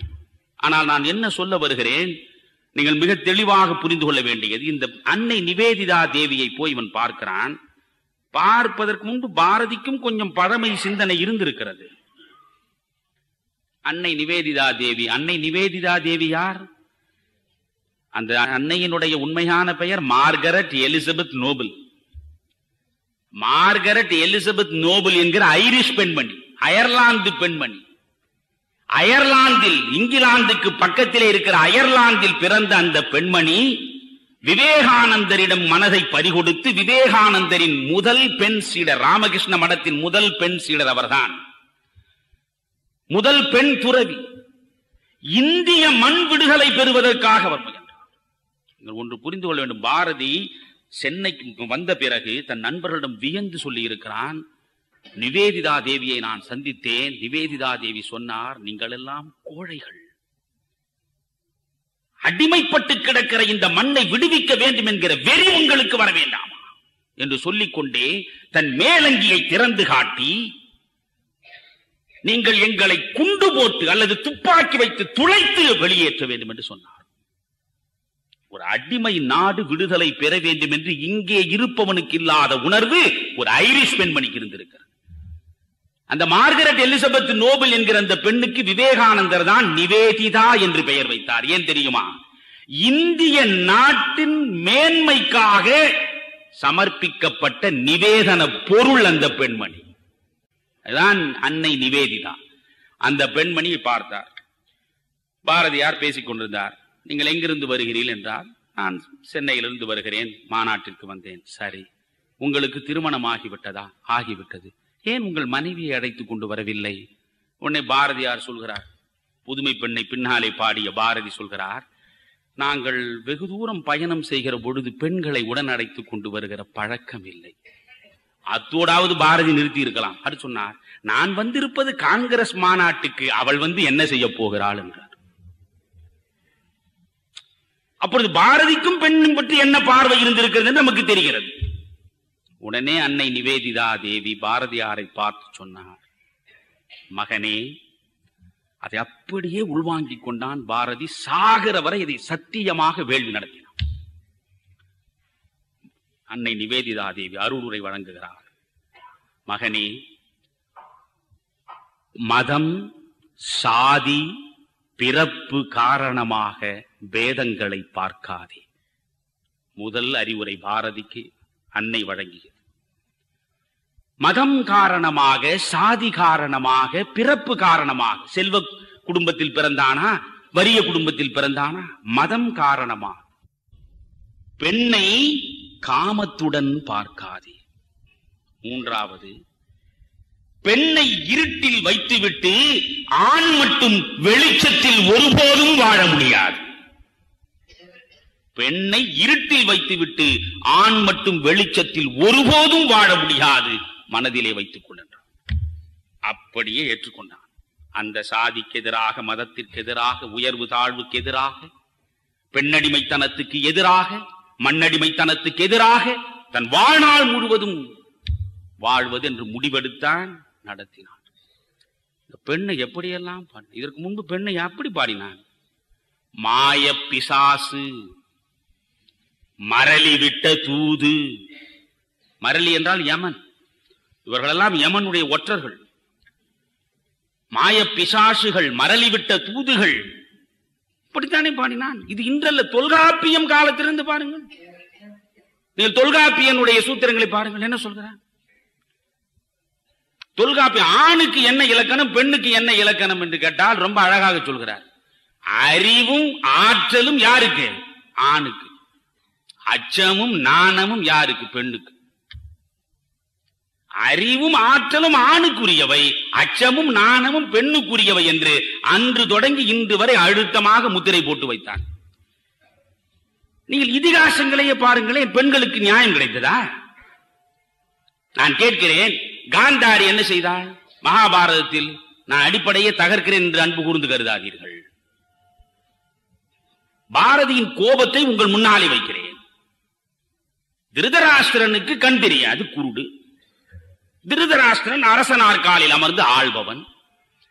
திருதராஷ்டிரனுக்கு கண் தெரியாது என்றால் பார்வை செலுத்தி ஆள்வதற்கான வாய்ப்பு அவனுக்கு இல்லாமற் போனால், அவனுடைய கரம் பிடித்த அவனுடைய மனைவி காந்தாரி அவனுக்கு ஒரு நாற்காலி போட்டு, அவன் பக்கத்தில் இவள் ஒரு நாற்காலி போட்டு அமர்ந்து, அவன் பார்க்க முடியாத உலகத்தை இவள் பார்த்து, அவனுக்காக இவள் ஏன் ஆட்சி நடத்தி இருக்க கூடாது? அப்படி நடத்தியதாக ஏன் மகாபாரதம் எழுதக்கூடாது? அவனுக்கு கண் தெரியாது, அவன் பார்க்காத உலகத்தை தான் பார்க்கலாகாது என்று இவள் துணி எடுத்து கட்டிக்கொண்டாள். அதுதானடா கற்பு என்று காலம் முழுவதும் நாம் பேசி அவளை அந்தகாரத்திலே வைத்தோம். எனவே சிந்தித்து பார்க்க வேண்டியது, புராண இதிகாசங்களில் என்னடா மணியன் முற்றிலும் முரணாக பேசிக் கொண்டிருக்கிறான் என்று நீங்கள் நினைத்தாலும் அது குறித்து நான் கவலைப்படவில்லை. சொல்ல வேண்டிய செய்திகளை சொல்ல வேண்டும் என்ற நிலையில் தான் நான் இவற்றை சொல்லிக் கொண்டிருக்கிறேன். கடவுள்களை கூட எடுத்துக் கொள்ளுங்கள். நீ கொஞ்சம் யோசித்து பாருங்கள். சிவனுக்கு குழந்தை உண்டு, திருமாலுக்கு குழந்தை உண்டு, பிரம்மனுக்கு குழந்தை உண்டு. எந்த குழந்தையாவது பெண் குழந்தை உண்டா? கொஞ்சம் யோசிங்க. நீ கொஞ்சம் யோசித்து பாருங்கள். காரணம் என்ன? புராணம் செய்தவனான், இதிகாசம் படைத்தவனான், காவியம் இயற்றியவனான், கவிதைகள் புனைந்தது ஆண். அதனால் ஆணாதிக்கம். நான் தமிழில் ஒன்று கேட்கிறேன். கவிஞன், கவிஞன் என்றால் ஆண் கவிஞன். கவிஞனுக்கு நேராக பெண்ணுக்கு ஒரு தமிழ் சொல்ல எனக்கு கொஞ்சம் கற்றுக் கொடுங்கள். புலவன், புலவனுக்கு நேராக புலவி என்று போட்டால் அர்த்தமே மாறிவிடும். கவிஞன் பெண்ணுக்கு தமிழ் சொல் கிடையாது. புலவன் பெண்ணுக்கு தமிழ் சொல் கிடையாது. அறிஞன் பெண்ணுக்கு தமிழ் சொல் கிடையாது. ஓவியன் பெண்ணுக்கு தமிழ் சொல் கிடையாது. சிந்தனை அறிவு வயப்பட்ட எந்த ஒரு நிலைக்கும் பெண்ணுக்கு பெயரே கிடையாது தமிழ். ஏன் தெரியுமா? பெண்ணுக்கு அறிவே கிடையாது என்று தெளிவாக முடிவெடுத்து வைத்திருந்தவன் ஆண் கூட்டம். இல்லை என்றால் திருவள்ளுவர் எவ்வளவு பெரிய புரட்சி செய்தவர். வாழ்க்கை துணை நலம் என்று ஆணுக்கு இணையாக பெண்ணை கொண்டு வந்து நிறுத்திய முதல் புரட்சியாளனவர். மனைவியை வைத்துத்தான் குடும்பம் என்று சாதிப்பதற்காக இலக்கியம் படைத்தவன் அவன். அவன் எழுதுகிறான், நீங்க நன்றாக பார்க்க. ஈன்ற பொழுதினும் பெரிதுவக்கும் தன் மகனை சான்றோன் என கேட்ட தாய். சான்றோன் என்றால் அங்கு கூட பையன்தான். கடவுளுக்கு பிறந்தாலும் பையன்தான். வள்ளுவன் சான்றோன்னு தான் கேட்குமா? ஏன் ஒரு பெண்ணை பெற்றவள், ஆஹா இந்த பெண் அற்புதமான பெயர் படைத்து அதை கேட்டு இவள் பெருமை பெறுவதாக வள்ளுவனாலே சிந்திக்க முடியவில்லை. நீங்கள் வள்ளுவனுடைய கடவுள் வாழ்த்தை எடுத்துக்கொள்ளுங்கள். 10 குறட்பாக்களை பாருங்கள். அந்த குறட்பாக்களை முழுவதும் பார்த்தால் ஆண் தான். நீங்கள் பெண் பேசப்படவில்லை. வாளறிவன், வேண்டுதல் வேண்டாமை இலான், பொறிவாயில் 5 அவித்தான், என் குணத்தான். பெண் பேசப்படவில்லை. சரி, நான் கேட்கிறேன். ஈன்ற பொழுதின் பெரிதுவக்கும் தன் மகனை சான்றோன் என கேட்ட தாய்.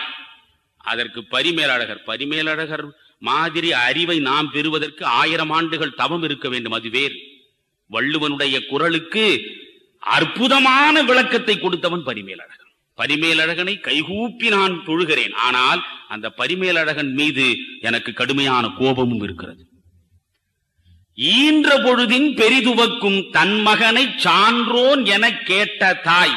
அதற்கு பரிமேலழகன் எழுதுகிறான், தானாக அறியும் ஆற்றல் இல்லாமையால் பிறர் சொல்ல கேட்ட தாய். தன் மகன் சான்றோன் என்று இவளுக்கே தெரியாதாம். என்றால் தானாக அறியும் அறிவு இவளுக்கு இல்லை. அதனால் பிறர் சொல்ல கேட்ட தாய் என்று வள்ளுவன் சொன்னானாம். இதைவிட கொடுமை என்ன தெரியுமா? அறிவறிந்த மக்கட்பேர் அல்ல பிற என்று குரல் முடியும். இதற்கு பரிமேலழகர் உரை எழுதுகிறார். கொடுமை இது. அறிவறிந்த என்று சொன்னதனால் மக்கட்பேறு என்பது பெண் ஒழித்து நின்றது. அறிவறிந்த என்ற வார்த்தையை போட்டிருப்பதனால மக்கட்பேறு என்று, குழந்தை செல்வம் என்று வள்ளுவன் சொல்வது பெண்ணை தவிர்த்து விட்டு ஆணை சொல்வது என்று சொல்றார். அப்படின்னா அறிவே கிடையாது. தமிழ்ல எழுதியிருக்கானே. நீ இதை விட கொடுமை என்ன தெரியுமா? ஔவையாரையே அப்படி சொல்ல விட்டுருக்கான். பெண்ணே சொல்றா, தையல் சொல் கேளேல், பெண் பேச்சை கேட்காதே. சொல்வது யார்? ஔவையார். எனக்கு ஒரு சந்தேகம், இது ஔவையார் என்கிற வடிவத்தில் எவனோ ஒரு ஆண் எழுதியிருப்பானோ. ஆனால் இதை பாரதி என்ன செய்தான்? தையல் சொல் கேளேல். நாம் உடனே நம்முடைய புலவர் பெருமக்கள் சாதாரணமானவர்களா? உடனே அவர்கள் ஔவையார் அப்படி சொல்லவில்லை. தையல் சொல் கேள் ஏல். இதெல்லாம் நம்முடைய சமத்காரம். தையல் சொல் கேளேல் தெளிவாக சொன்னாள். உடனே பாரதி புதிய ஆட்சி சொல்லிடுறான், தையலை உயர்வு செய். அதுதான் பாரதி. தையலை உயர்வு செய். நீ எந்த பெண்ணை மாயப்பிசாசு என்றும் மரளி விட்ட தூது என்றும் சொன்னாயோ அந்த பெண்ணை பார்த்து பாரதி சொல்கிறான், சாதம் படைக்கவும் செய்திடுவோம், தெய்வ சாதி படைக்கவும் செய்திடுவோம். வலிமை சேர்ப்பது தாய்முலை பாலடா, கலி அழிப்பது மாகரார் அறமடா. பெண்ணை பற்றி பேசுகிறான். பெண்ணுக்கு ஞானம் வைத்தான், புவி பேணி வளர்த்திடும் ஈசன். ஈசன் பெண்ணுக்கு அறிவை வைக்காமல் போகவில்லை, பெண்ணுக்கு ஞானம் வைத்தான், புவி பேணி வளர்த்திடும் ஈசன். ஆனால் நல்ல மாதர் அறிவை கெடுத்தார். யார்? இந்த மாந்தர். நாம் தான் கெடுத்தோம். அவன் சொல்கிறான், பெண்மையை எப்படி போற்று? பெண்மை வாழ்கென்று கூத்திடுவோமடா, பெண்மை வெல்கென்று கூத்திடுவோமடா. பெண்ணை அப்படி பெருமைப்படுத்துகிறான். சட்டங்கள் செய்வதும் பட்டங்கள் ஆள்வதும் பாரினில் பெண்கள் படைக்க வந்தோம் என்று பாடுகிற ஒரு புதிய பெண் சமுதாயத்தையே உருவாக்குவதற்கு முனைந்தவன் அவன். எட்டயபுரத்தில் குறிப்பாக பிராமண சமுதாயத்தில் பெண்ணை அழைத்துக் கொண்டு வீதியில் போக மாட்டார்கள். அப்பொழுது இவன் செல்லம்மாளை எட்டயபுரத்தில் அழைத்துக் கொண்டு போகிறான். எப்படி தெரியுமா? தோள் மீது கை போட்டுக் கொண்டு போகிறான். எட்டயபுரத்தில் இருப்பவர்களெல்லாம் பைத்தியக்காரன் என்று ஒரு ஒதுக்கினார்கள். பாரதி ஒரு பைத்தியமாதி தான் வாழ்ந்தான். அன்பு பைத்தியம், சமத்துவ பைத்தியம். நண்பர்களே, ஒரு கிழிந்து போன உடை கூட சரியா கிடையாது. அவன் உள்ளாடை எப்பொழுதும் பெரும்பாலும் கிழிந்து கிடக்கும். மேலே ஒரு புஷ்கோட்டு போட்டு மறைத்துக் கொள்வான். அவனுடைய நண்பர் ஒரு நல்ல வேட்டி வாங்கி கொடுத்தார். ஒரு முறை ஒரு ரிக்ஷாக்காரனுக்கு இந்த கோட்டையை கட்டி கொடுத்து விட்டு வருகிறான். ஒரு முறை அவர் நல்ல வேட்டி வேணும், ஒரு நல்ல வேட்டி வாங்கி நண்பர் கொடுத்தார். வேட்டியை உடுத்திக் கொண்டு வந்து கொண்டிருந்தான். ஒரு வயதான கிழவன் வழியில் பார்த்தான். ஐயா, அவன் குளிரில் நடுங்குகிறது, மார்கழி மாதம் என்று வைத்துக் கொள்ள, ஐயா ஏதாவது உதவி செய்யுங்கள் ஐயா என்றான். அவன் பார்த்தான், சட்டை பைக்குள் 10 பைசா இல்லை. நீ வா வீட்டிற்கு என்றான். அவன் வீட்டுக்கு போனான். வீட்டிற்கு போனவுடன் நீ வெளியே கொஞ்சம் நில் என்றான். நின்றான். உள்ளே போய் விறுவிறுவென்று தன்னுடைய வேட்டியை அவிழ்த்தான். வேட்டியை அவிழ்த்து அவனிடம் கொடுத்து விட்டு கோவணத்தோடு உள்ளே நிற்கிறான் செல்லம்மாளுக்கு முன்னாலே. செல்லம்மாள் பார்க்கிறாள். எதைத்தான் கொடுப்பது என்றே கிடையாதா? அதுதான் பாரதி, அதுதான் பாரதி. அப்பொழுது ஐயா என்று கேட்டான். கொடுப்பதற்கு ஒன்றுமில்லை, வேட்டியை தவிர.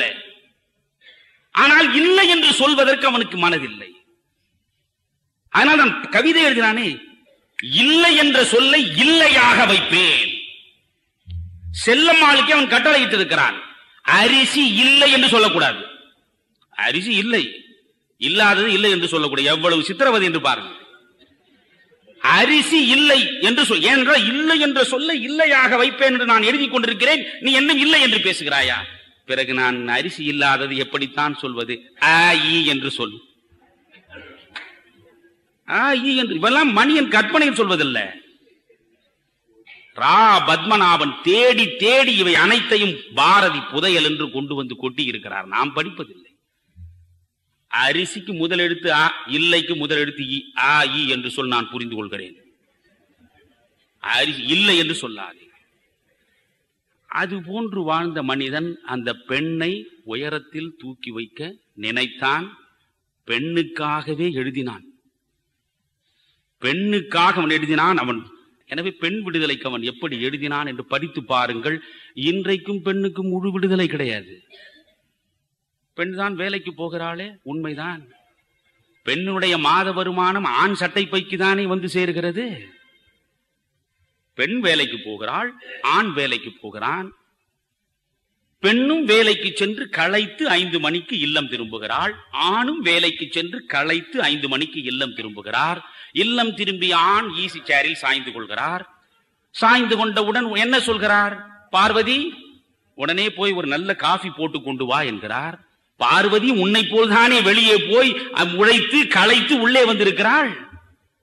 ஆனா உழைத்து களைத்து உள்ளே வருகிற பெண் ஆணுக்கு பணிவிடை செய்வதற்கென்றே பிறந்தவள் என்கிற சிந்தனை இன்றைக்கும் ஆணுக்கு இருக்கிறது. நீங்கள் நிறைய செய்திகள் பேசலாம். செயின்ட் பால் தெளிவாகவே எழுதி வைத்திருக்கிறார், ஆணை எதிர்த்து பெண் பேசக்கூடாது, ஆணுக்கு பெண் அறிவுரை சொல்லக்கூடாது, ஆண் சொல்படிதான் பெண் நடக்க வேண்டும், ஆணுக்கு கீழ்தான் பெண். ஏனென்றால் கடவுள் முதலில் ஆதாமை படைத்துத்தான் பிறகு ஏவாளை படைத்தான். இப்படியே நாம் சொல்லி வைத்திருக்கிறோம். இதையெல்லாம் மாற்றி ஆணுக்கு பெண்ணை கற்பு நிலை என்று சொல்ல வந்தால் இருபாலார்க்கும் அதை பொதுவில் வைப்போம் என்று சொன்னவன் பாரதி.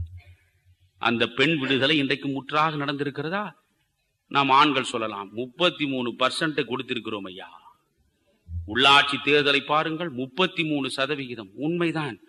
இந்த 33% வெற்றி பெற்று போகிற மேயரில் இருந்து உள்ளாட்சியில் ஒன்றிய தலைவர் வரை பெண்கள் இருந்தால் பெண்ணை ரிமோட் கண்ட்ரோல் வைத்துக் கொண்டு இயக்கிக் கொண்டிருப்பவர் அவருடைய புருஷனாகத்தான் இருக்கிறார். ஏனென்றால் அது பெண் தொகுதியாகிவிட்டது. இவரால் நிற்க முடியாது. பெண் தொகுதியில் இவர் நிற்க முடியாத காரணத்தினால் அவர் ரொம்ப பெரிய சமுதாய சீர்திருத்தவாதி. அவர் தன் வீட்டை தாண்டி சிந்திக்க மாட்டார். நாம் நிற்க முடியவில்லை. சரி, இந்த இடத்திலேயே இந்த தெருவில் அல்லது இந்த ஊரில் நல்ல அறிவாற்றல் நிறைந்த சமூக பணியில் ஆர்வமுள்ள ஒரு பெண் யாராக இருப்பார், பார்த்து அவரை நிறுத்தும் என்று நினைக்க மாட்டார். நான் நிற்பதாக இருந்தேன், ஆனால் தொகுதி பெண் தொகுதி ஆகிவிட்டது. அதனால் என்ன, இருக்கவே இருக்கிறாள் என் மனைவி. அவர் வீட்டை விட்டு அவர் சேரிட்டி பிகின்ஸ் அட் ஹோம் அல்லவா? உன்னை பெண்ணை நிற்க வைக்கிறார். ஏன் நிற்க வைக்கிறார்? பெண் நின்றால் எதை செய்ய வேண்டும், எப்படி போக வேண்டும், எல்லாவற்றையும் இவருக்கு ரிமோட் கண்ட்ரோல் வைத்துக் கொண்டிருப்பார். எங்கே கிடைத்தது விடுதலை? எங்கே பாரதியின் கனவு நிறைவேறிற்று? நீங்களே முடிவு செய்து கொள்ளுங்கள். இறுதியாக சமத்துவம். பாரதி சாவதற்கு முன்பு எழுதிய கடைசி கவிதை இதுதான் நண்பர்கள். நினைத்து பாருங்கள், அவன் எழுதிய கடைசி கவிதை. சொல்லுகிற போதே நான் உணர்ச்சி வசப்படுகிறேன். பாரத சமுதாயம் வாழ்கவே, 30 கோடி ஜனங்களின் சங்கம் முழுமைக்கும் பொது உடைமை, ஒப்பிலாத சமுதாயம் உலகத்துக்கு ஒரு புதுமை. தான் பாரதி கண்மூடுவதற்கு முன்பு எழுதி. 30 கோடி ஜனங்களின் சங்கம் முழுமைக்கும் பொது உடைமை. எல்லாருக்கும் வீடு, எல்லாருக்கும் சோறு, எல்லாருக்கும் உடை. இருப்பவன் ஒரு பக்கம், இல்லாதவன் மறுபக்கம் என்ற சமூகம் இருக்கக்கூடாது. 30 கோடி ஜனங்களின் சங்கம் முழுமைக்கும் பொது உடைமை, ஒப்பிலாத சமுதாயம் உலகத்துக்கே ஒரு புதுமையாக இந்த இந்தியா உருவெடுக்க வேண்டும் என்று அவன் நினைத்தான். அதில்தான் அவன் பாடினான், தனி ஒருவனுக்கு உணவில்லை எனில் ஜகத்தினை அழித்திடுவோம். மனிதர் நோக மனிதர் பார்க்கும் வாழ்க்கை இனி உண்டோ கேட்கிறான். மனிதர் நோக மனிதர் பார்க்கும் வாழ்க்கை இனி உண்டோ? புலனில் வாழ்க்கை இனி உண்டோ? நம்மில் அந்த வாழ்க்கை இனி உண்டோ என்று திரும்ப திரும்ப 3 முறை கேட்கிறான். அதுதான் அவன் எழுதிய கடைசி பாடல். இன்றைக்கு சமத்துவ சமுதாயத்தை சந்தித்து விட்டோமா? இல்லை. இந்தியா சுதந்திரம் பெற்று 50 ஆண்டுகளை தாண்டிய பின்னாலும் இன்றைக்கும் 3 வேளை உணவு முழுமையாக கிடைக்காதவர்களுடைய எண்ணிக்கை வறுமை கோட்டிற்கு கீழே 36 விழுக்காடு மக்கள் இருக்கிறார்கள் என்பது மத்திய அரசினுடைய திட்ட கமிஷன் தந்திருக்கிற தகவல். கிடைத்துவிட்டதா எல்லாருக்கும்? யோசித்துக் கொள்ளுங்கள். இறுதியாக சொல்கிறேன், இந்த பாரதி என்கிற பைத்தியக்காரன் தமிழனையே நினைத்து, இந்தியனை நினைத்து, உலக மனிதனை நினைத்து, மனித சமுதாயத்திற்காகவே கனவு கண்டு வறுமையின் கோர பிடிகளில் சிக்கி சொல்லொணா துயரங்களை அனுபவித்தாலும் எத்தனை கோடி இன்பம் வைத்தாய் எங்கள் இறைவா என்று இன்பக் கனவுகளை கண்டு கண்டு மக்களுக்கு சொல்லிவிட்டு போன பாரதி அவனை உண்மையாக புரிந்து கொள்ள வேண்டும் என்றால், அவனை முழுமையாக தெரிந்து கொள்ள வேண்டும் என்றால், நான் இவ்வளவு நேரம் சொன்னதிலும் பாரதி உங்களுக்கு முழுமையாக சிக்காமல் இருந்தால், இந்த ஒரு கடிதத்தை உங்களுக்கு நான் படிக்கிறேன் நண்பர்களே. இதில் தான் பாரதியின் முழு தரிசனம் உங்களுக்கு தெரியும். பாரதியின் உற்ற நண்பர் பரலீசு நெல்லையப்பர் லோகோபகாரி என்ற இதழின் ஆசிரியராக இருந்தவர். பாரதிக்கு சிரமப்பட்ட நேரத்தில் எல்லாம் கொஞ்சம் பணம் கொடுத்து அவருடைய பசியை தீர்க்க முனைந்தவர். பாரதியின் பாடல்களை முதலில் அச்சிட்டு விற்க முனைந்து பாரதியை இந்த தமிழ் சமுதாயத்தில் பரப்பியவன். அந்த நெல்லையப்பருக்கு பாரதி 1915ஆம் ஆண்டு சாவதற்கு 6 ஆண்டுகளுக்கு முன்பு ஜூலை மாதம் 19ஆம் தேதி ஒரு கடிதம் எழுதுகிறான். அந்த கடிதத்தை முழுமையாக படிக்கிறேன், கேளுங்கள். எதையெல்லாம் அவன் நேசித்திருக்கிறான் அதை படிக்கிறேன், கேளுங்கள். தமிழ் தமிழ் தமிழ் என்று எப்போதும் தமிழை வளர்ப்பதே கடமையாக கொள்க. இந்த கனவு நிறைவேறிவிட்டதா? என் வீட்டில் பணிப்பெண் இருக்கிறாள். என் வீட்டில் இருக்கின்ற பணிப்பெண்ணுக்கு ஒரு கான்வென்ட் பள்ளியில் பிள்ளையை அனுப்பி படிக்க வைப்பதற்கான வாழ்க்கை பொருளாதார வாய்ப்பு கிடையாது. ஆனாலும் அவள் முயன்று தன்னுடைய வயிற்றுப்பாட்டையும் சுருக்கிக் கொண்டு கான்வென்ட்டுக்கு தான் அனுப்புகிறாள். குழந்தை போய் வருகிறது. 1 மாதம் போய்விட்டு வந்த பிறகும் அம்மா என்று சொன்னால் அவளுக்கு தெம்பாக இல்லை. எவ்வளவு செலவழித்து படிக்க வைக்கிறேன் சனியனே, இன்னமும் அம்மா என்று சொல்கிறாய். அம்மா என்று சொல்வதற்கு கார்ப்பரேஷன் பள்ளிக்கூடத்திற்கே உன்னை அனுப்பி இருப்பேனே, உன்னை எதற்கு கான்வென்ட்டுக்கு அனுப்பினேன்? அடுத்த நாள் வருகிறது, மம்மி என்கிறது. இப்பொழுதுதான் தமிழ் வாழ்கிறது. அம்மாவை மம்மி என்பது, அதுவும் மம்மியை சுருக்கி மம் என்பது, அப்பாவை டாடி என்பது, இன்னும் ரொம்ப மேலே போனால் டாட். நான் என் பிள்ளைகளுக்கு முதலில் இட்ட கட்டளையே அப்பா என்று சொல். என்னை டாடி டாட் என்றெல்லாம் சொல்லி உனக்கும் எனக்கும் இடையில் அந்நியப்படுத்தி விடாதே. நான் உனக்கு அப்பா, அவள் உனக்கு அம்மா. என்னுடைய பேரப்பிள்ளைகள் வரையில் அப்பா அம்மா என்று நான் சொல்ல பழகி இருக்கிறேன். ஆனால் அப்பா அம்மா என்று சொன்னால் தாய் என்ன நினைக்கிறாள்? அவளை சொல்லி தவறில்லை. தமிழ் பேசினால் சோறு கிடைக்காது என்று நினைக்கிறாள். நம் பிள்ளைக்கு சோறு கிடைக்காது, வேலை கிடைக்காது, ஆங்கிலம் படித்தால் தான் அனைத்தும் கிடைக்கும் என்று நினைக்கிறாள். ஆனால் ஆங்கிலம் படித்த பாரதி தமிழ் படி என்கிறார். தமிழ் தமிழ் தமிழ் என்று எப்போதும் தமிழை வளர்ப்பதே கடமையாக கொள்க. ஆனால் புதிய புதிய செய்தி, புதிய புதிய யோசனை, புதிய புதிய உண்மை, புதிய புதிய இன்பம் தமிழில் ஏறிக்கொண்டே இருக்க வேண்டும். செக்கு மாடு சுற்றுவது போல் பழைய செய்திகளையே பேசிக் கொண்டிருக்க கூடாது. தம்பி, அவனுடைய தமிழ் பற்றை பாருங்கள். தம்பி, நான் ஏது செய்வேனடா? தமிழை விட மற்றொரு பாஷை சுகமாக இருப்பதை பார்க்கும் போது எனக்கு வருத்தம் உண்டாகிறது. தமிழனை விட மற்றொரு ஜாதியான் அறிவிலும் வலிமையிலும் உயர்ந்திருப்பது எனக்கு சம்மதமில்லை. ஒருபடி மேலே சொல்கிறான், தமிழச்சியை காட்டிலும் மற்றொரு ஜாதிக்காரி அழகாயிருப்பதை கண்டால் கூட என் மனம் புண்படுகிறது. இங்கே ஜாதி என்று சொல்வது நாயக்கர் முதலியார் ஜாதி அல்ல, தமிழச் சாதி.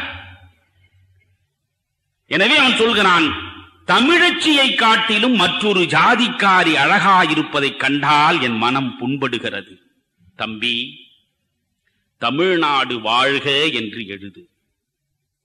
தமிழ்நாட்டில் நோய்கள் தீர்க என்று எழுது.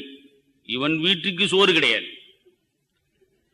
இவனுடைய குழந்தை, நண்பர்களே, இவனுடைய குழந்தை கடுமையான காய்ச்சல் கண்டு இருந்த போது அதற்கு மருத்துவனை அழைத்துக் கொண்டு வருவதற்கு பணம் இல்லாமல் தவித்திருக்கிறான். அவன் காரல் மார்க்ஸ் செத்துப்போன குழந்தைக்கு சவப்பெட்டி வாங்குவதற்கு பணம் இல்லாமல் தவித்ததை பற்றி இங்கே பேசிக் கொண்டிருக்கிறோம். பாரதியுடைய துயரத்தை பற்றி நாம் மறந்து போனோம்.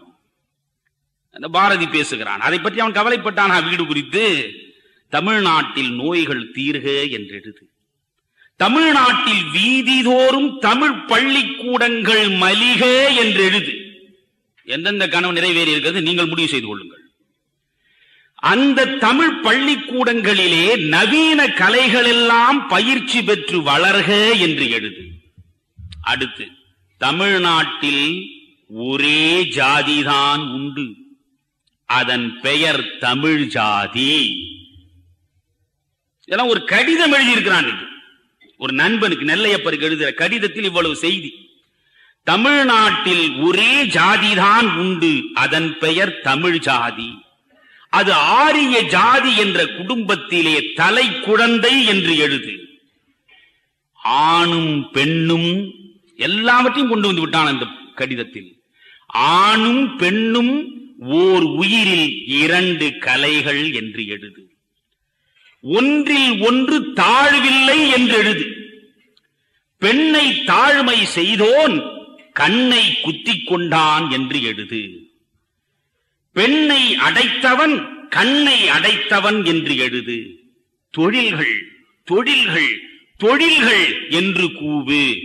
அடுத்த வரிதான் பாரதி என்கிற ஒரு மகா கவிஞனை நான் நினைத்து நினைத்து சிலிர்க்கிற வரி. அவன் அடுத்து எழுதுகிறான், தப்பாக வேதம் சொல்பவனை காட்டிலும், நன்றாக கவனிக்க வேண்டும் நீங்க, தப்பாக வேதம் சொல்பவனை காட்டிலும் நன்றாக சிறைப்பவன் மேற்குலத்தான் என்று கூவு.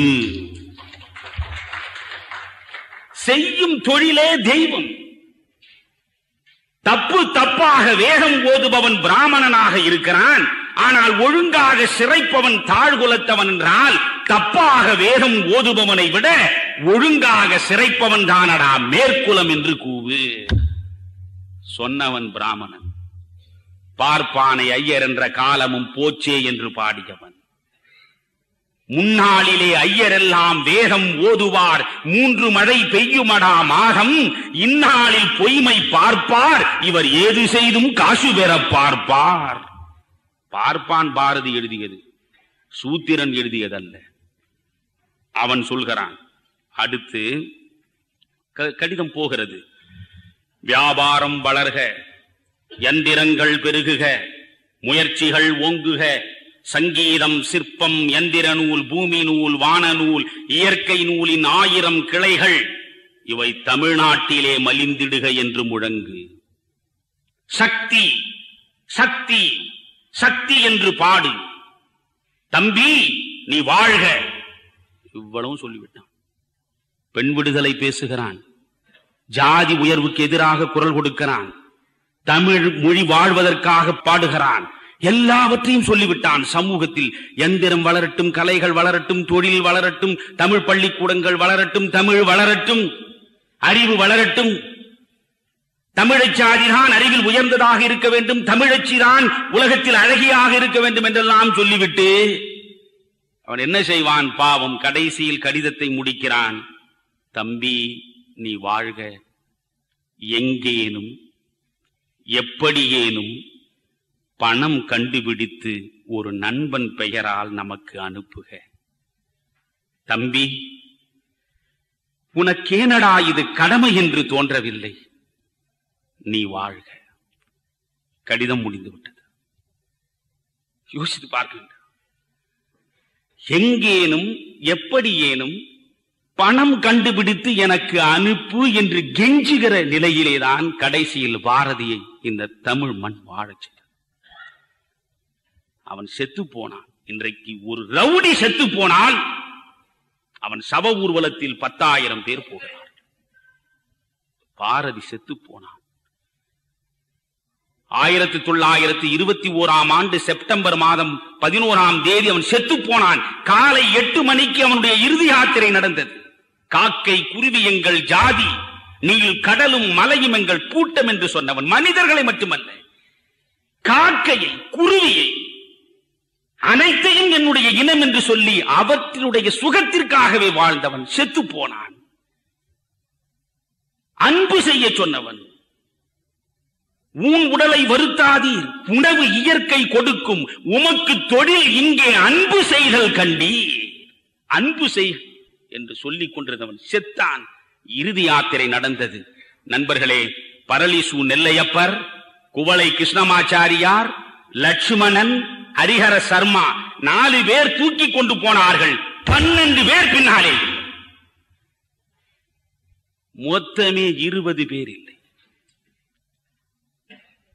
கவிராஜன் கதையில் வைரமுத்து எழுதுகிறான், பாரதி உன் பிணத்தின் மீது மொய்த்த ஈக்களின் எண்ணிக்கை கூட உனக்கு பின்னாலே வந்த ஆட்களின் எண்ணிக்கை இல்லையே. தான் பாரதி. நன்றி, வணக்கம்.